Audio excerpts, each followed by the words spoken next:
Nagbigay na ng malinaw na sagot si Kim kaugnay sa naging pahayag ni Sian Lim na bukas siyang idirek ang aktres sa isang proyekto sa hinaharap. Ayon sa mga lumabas na ulat at usapan sa entertainment circles, hindi umano interesado si Kim sa ngayon na pasukin ang ganitong klaseng collaboration.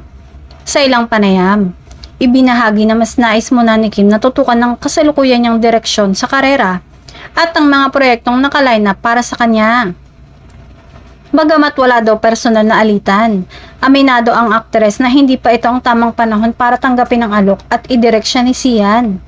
Dagdag pa ng mga malalapit sa kampo ni Kim, mas pinipili niyang manatili sa mga trabahong komportable siya at nakaayon sa mga plano niyang roles at team-ups.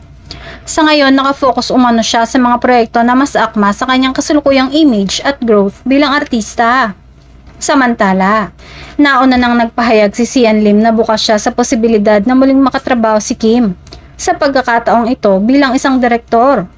Ipinakita rin umano niya ang respeto sa anumang desisyon ng aktres, lalo na kung ito ang makakabuti sa karir at personal na kapakanan nito. Hindi naman lingid sa publiko ang matagal na pinagsamahan ni Kim at Sian, kaya't naging usap-usapan agad ang posibilidad ng kanilang reunion project. Gayunpaman, malinaw na sa ngayon ay wala pang konkretong plano para sa kanilang tambalan sa isang director-actress setup.